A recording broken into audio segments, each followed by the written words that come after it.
Look within. Look within. Look within. And live your life. And live your life on the edge of two worlds. A reality where you find true understanding of who you are. Take the step into the unknown with Alexander McCaig and Jason Rigby as they explore the thinly veiled world of consciousness, spirit, and the human condition. Join them in embodying the oneness of all. Walk the cliff's edge between the seen and the unseen realities. Welcome to High Density Living. Hello, everybody. Good morning. Welcome back to Higher Density Living. Take two, because we screwed up our intro. We completely talked over it because the mics were on. Yeah. And now we're back at it. Yeah, we're talking about extraterrestrials, of course. Yeah.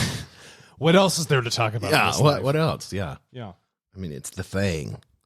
So I want to be a little bit more practical and get into something about beliefs.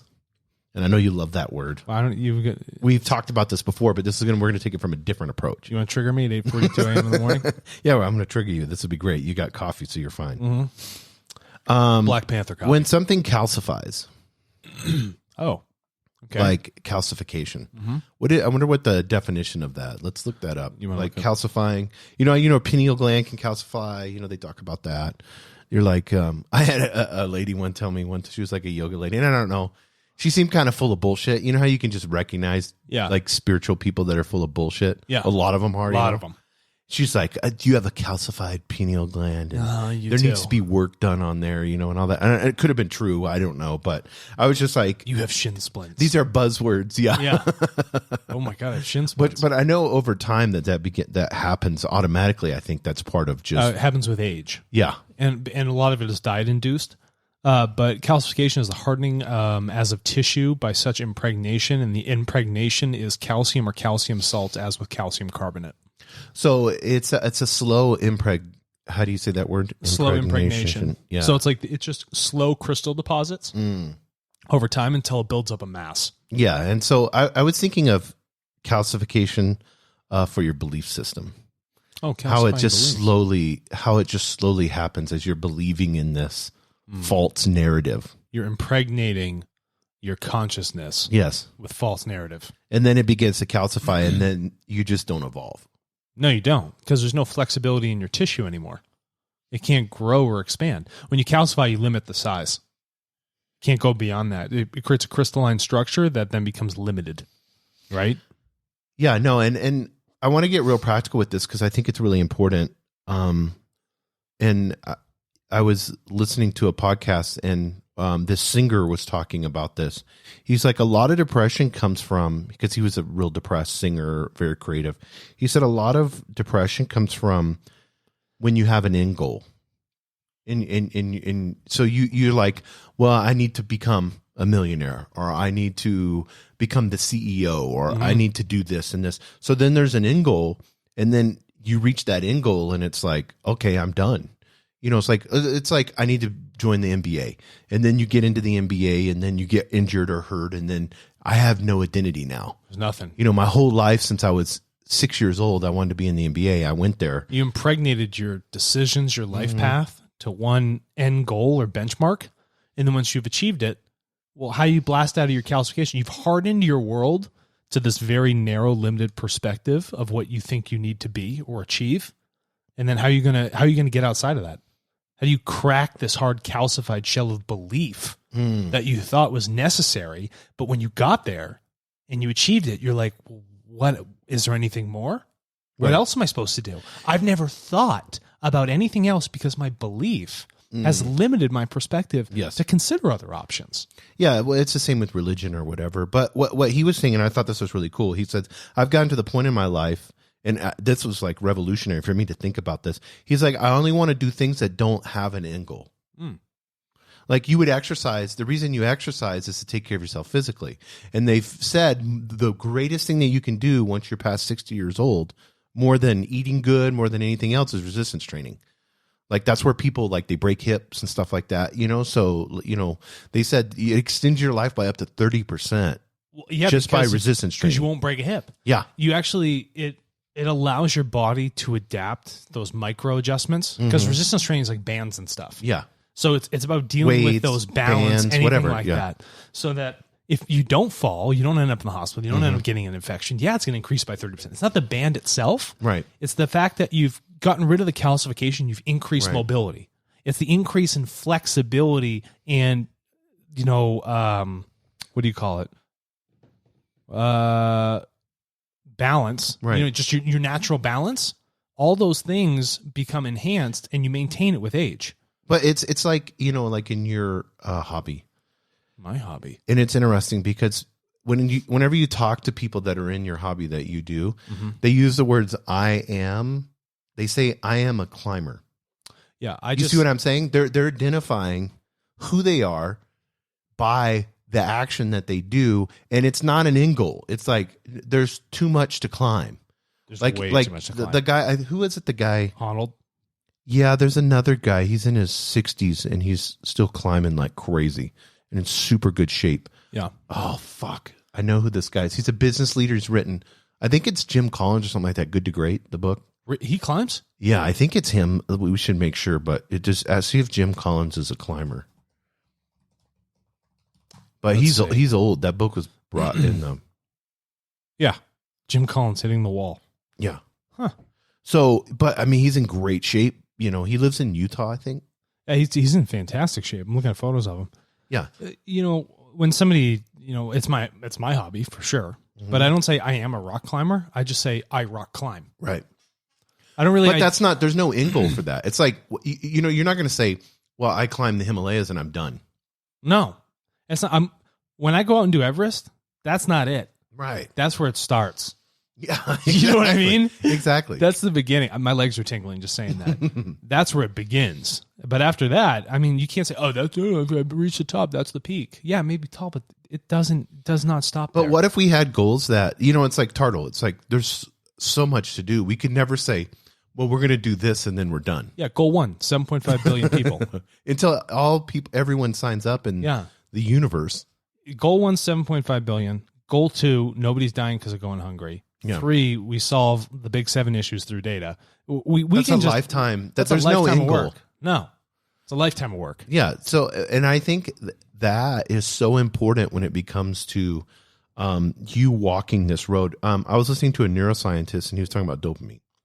We always think of dopamine like dopamine hits in the sense of it being like we're playing a video game and we win a level and then dopamine hits and we're like and we think of it that way. It's like the mule with the carrot that's put out in front of you. Yeah. He was talking about this, and you never can eat the carrot, That's but like you're what- looking at the carrot and it's motivating you. That's what Elon was talking about with moving extraterrestrial craft. Yeah, exactly. Same thing. Good metaphor. Yeah, great metaphor. I mean, if it works for a craft, it works for a mule. If it works for a mule, it works for dopamine. Yeah, and it's and he said, he was like, how can I reduce dopamine down to where people would understand in a philosophy level? And this is Stanford neuroscientist, and he said, it's a feeling of doing a good job. Yeah. So you get this dopamine hit because you did something. What the best combo is of that dopamine? So I used to work with a bunch of union workers, many different unions. And when I would assign them to a task and they did it, they did a good job, and they knew they did a good job, you could see the dopamine hit. And then when you pat them on the back, you get the dopamine with the oxytocin. Oh, yeah. There's a bond created, and there's almost like this uplifting that is occurring. Trust grows, love grows, all these other things. Because when I show up, you got a 6'5" white male coming into this huge, factory machine shop thing going on here, and they're like, I don't trust this guy. Yeah, of course. Yeah. But when there's resounding dopamine and good job and oxytocin and uplifting of the collective, you're no longer seen as like a wolf in sheep's clothing. Right. You're just a sheep among sheep. But it's so interesting, with these, and this is a good point to what you're talking about, but it's this, if I get this, then I'll be this. Do you see what I'm saying? Like, if I get to this next level, then I'll be happy. If I get this position, then I'll be fulfilled. Do you know where, in the most practical sense, do you know where the fulfillment of myself comes from? Is just through learning. I get so fulfilled through my own evolution. Not finding an end goal and be like, yes, if I do this. That's not it. It's actually every step that takes me to get to certain points so that when I look back at it, I'm like, holy smokes. Look at all the things that happened and look where we are now. This is incredible. I don't think people do that enough. No, we don't look back. We're not thankful or appreciative enough to look back and say, oh, shit, yeah, I've grown a lot. Or some people, like, they've had no job. They were, practically couch surfing. And then, you got a job at a McDonald's. You're not a bum. Look back. Look how you pulled yourself up. Look at your evolution. Look how your thoughts have changed. And this is another point I had to do with the unions. People forget change that happens all the time. They don't remember. So I cataloged how it looked. They don't remember the change. They remember the outcome. They remember the outcome. How they felt about it. So this is what I do, or what I did. I would take a picture of what it looked like in the beginning, and then midway through, and then at the end when it was complete. And I show them, do you feel good right now? You should, because this is what it was like before. And I want to remind you, and look at what it looks like now. Look at the stark contrast of your life, your work environment, all this stuff. And they're like, my goodness. And most people, they're like, I didn't even realize. Yes. And when you reinforce the awareness of evolution, it changes people. It really does. And it's a very practical thing for you to do.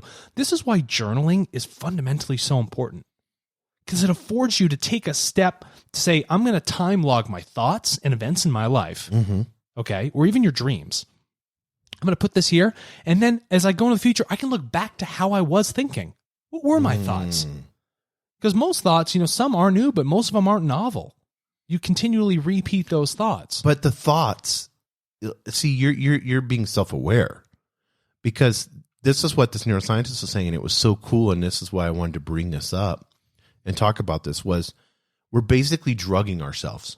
Yes. So we have 100% responsibility in our thoughts because we're drugging ourselves. So people don't realize the power of your brain when you're thinking. If you're thinking negative thoughts all the time, thinking about suicide, thinking about depression, you're a victim, then it's going to play out in your life. You're going to eat shitty food. You're not going to work out. Why would you work out? Why would you care about what you eat? Why would you care about yourself? So that now you're compounding on those thoughts, but your brain is doing this really cool shit. Yeah. It's turning around and it's drugging you towards that. You want you want me to reinforce negative thought patterns? Sure. I'll give you all the chemical stimulus you want for it. And then once those chemicals hit, they don't only go to the brain, they go to the gut. Correct. And That's then they your go, second brain. and then now you have your adrenal glands are fucking pumping shit out, hormones, blood pressure is high, cortisol levels are through the roof, your gut biome's all fucked up. Yeah, that's correct. And so now you're living in reality. But it's a calcified reality. Yes. You've calcified it with these hormones that make you rigid and inflexible, rather than take the evolutionary approach and actually look back with self-awareness and feel the growth, feel the joy of the dopamine, feel the oxytocin blending, feel the unification with others.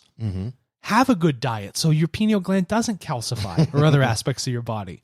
Yeah, and I want to talk about being, the word being, and then we call it like, I always think of hero's journey, like a journey or a path to walk, like being on the path. And for me, it's like, I know when I go off the path or when I should be on the path. I think, do you feel it, Jason? Yeah, I feel it. Yeah, emotionally. And of course it's chemically popping in my head and all that stuff. It's like, I don't think this is for me. So maybe I shouldn't go down this direction. And it's little things every day. I think of that. I think of this. It's like, this isn't best for me to be on this journey. This is my journey that I need to take.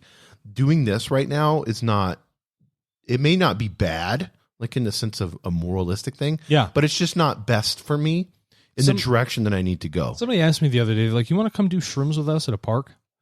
And I said, no. It's just not in total, in sum, it's just not for me. I'd be more than happy to sit with you and keep you safe. Right. But it's just that that's not an experience that's for me. I just know that I don't want that. Simple as that. Yeah. But I know that. But if I started going on that path, my gut and everything will be telling me, like, this is a bad decision. Yeah. This isn't you. You know at your core when something really does not align with you. And it's funny how we know that, though. And a great way to ignore it is anger.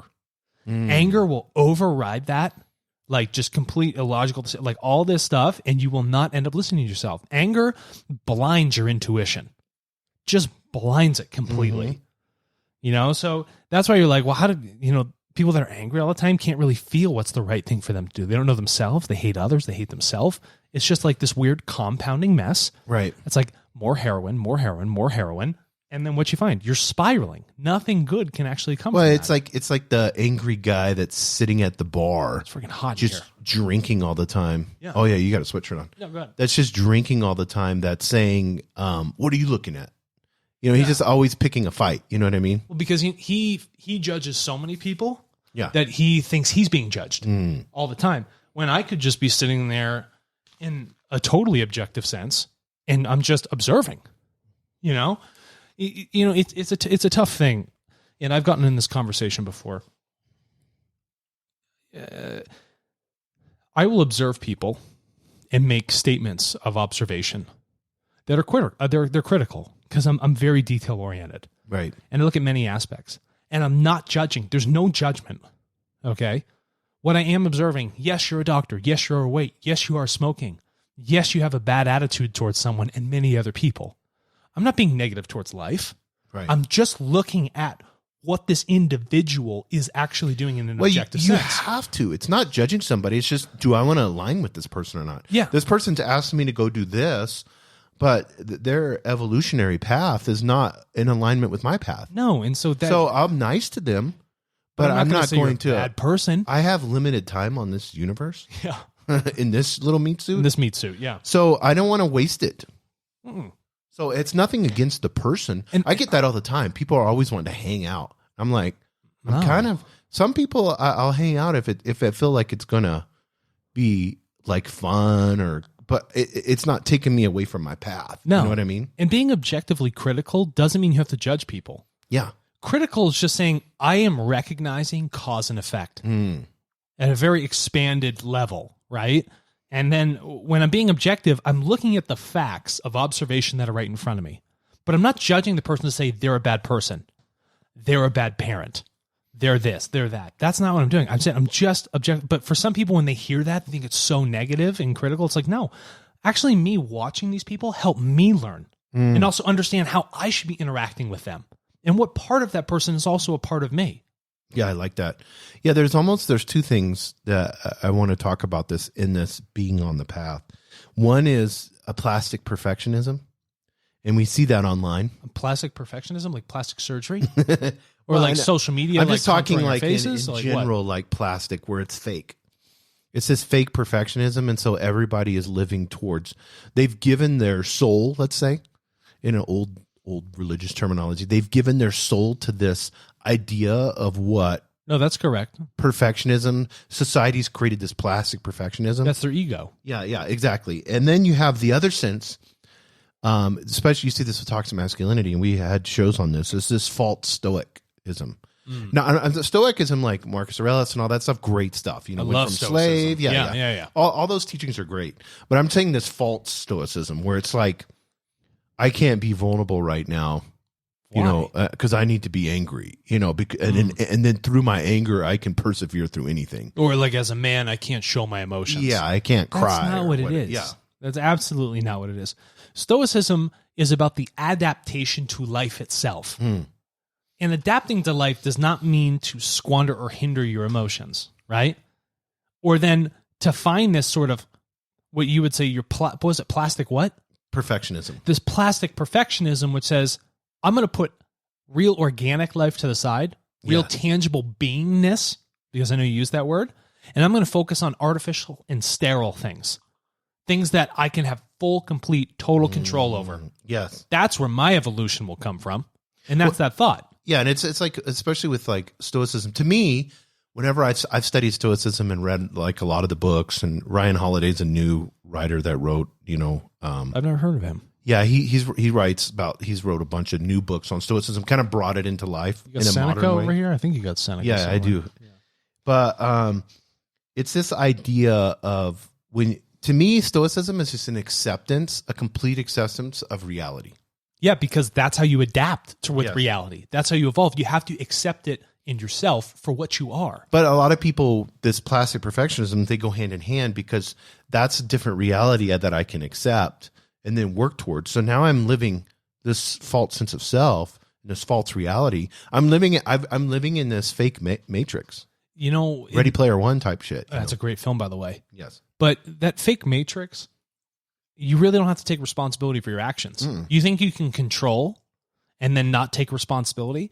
But then when you look at the organic world, Jason, people think, oh, I can't control it. I have to accept it. You can accept it. But you can also make choices that drive probabilities to a certain path. That's what people forget. If you're responsible for your decision making, even in a world of infinite possibility, you can narrow down probabilities towards something you want to achieve. Your control is your thought and your will. It's not the actual material object. Yes, that's where when you showed me raw teachings and I began to study them, that's something I've been really grateful for because I kind of look at it. I like surfing a lot. So I kind of look at the learn, teach, learn as like waves in my life. Oh, nice.